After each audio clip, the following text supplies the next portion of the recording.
I'm Mike Beam. I have the pleasure of serving as the Secretary of the Kansas Department of Agriculture. I was appointed by Governor Kelly in January 2019, so it's been a real honor to serve in that capacity.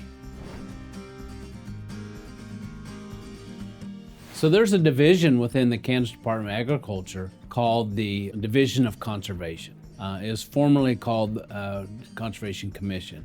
So it's within the Department of Ag, and our staff members serve in that capacity and work with the commission, and they basically help with the rollout of conservation programs that come primarily through water plan funding. There's a real important partnership, real effective partnership with our folks at the Department of Ag and the local conservation districts.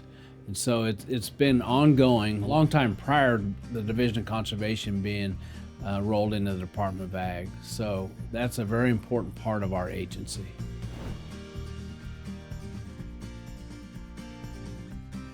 I'd like to see more people coming to this meeting, to the Association of Conservation Districts annual meeting. I know I visited with some supervisors, and they noticed that maybe only one, and in some cases no supervisors from some of the counties are here.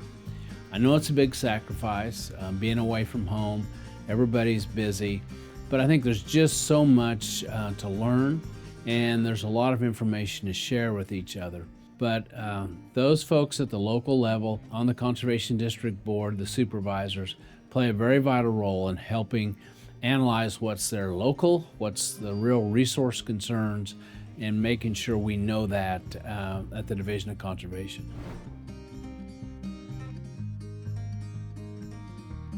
So I've been coming to this conference for several years, even prior to when I was appointed secretary. So I've worked in the livestock industry through the Livestock Association, and I also work with the Ranchland Trust of Kansas, which is a nonprofit conservation organization. So I've been coming here for a long time. It's kind of like a family reunion, and you get to see everybody in one place and share information about what each other's doing. And most importantly, invariably, there's opportunities that we run into where we can collaborate and help each other on a project.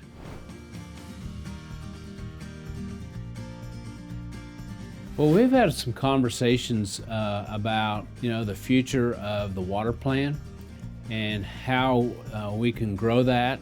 And there's a lot of interest right now with the governor and the legislature on devoting more funds to water, particularly. And I think it should probably apply to conservation in general.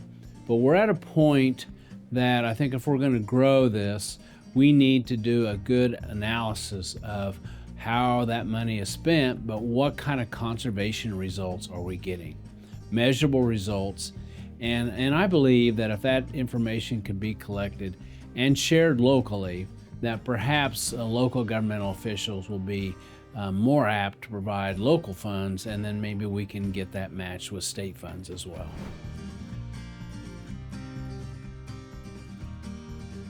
It's been vetted very thoroughly. I think if you have concerns or interests in addressing water quantity, particularly above the High Plains or Ogallala Aquifer, if you have a need to see increased water quality, and if you want to see more assurance that we'll have water for the population centers by our reservoirs, and if you want the state and maybe your local area to be more resilient, because we have seen extreme weather events, whether it's drought, in some cases, very heavy rains. We need to kind of pull together and be very strategic.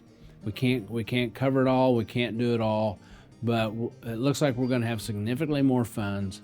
And so if we are very strategic and set priorities, I think we can really make a difference.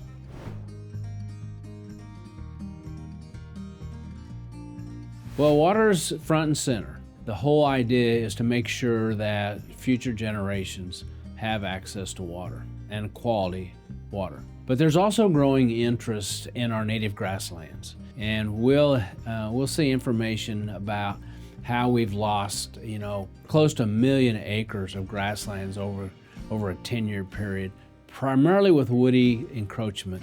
But we're seeing threats from old world bluestem species, which are not native, and also Sericea lespedeza. So I'd really like to see more focus on that, more buy-in, and more understanding why it's important that we conserve our grasslands and do so with private ownership.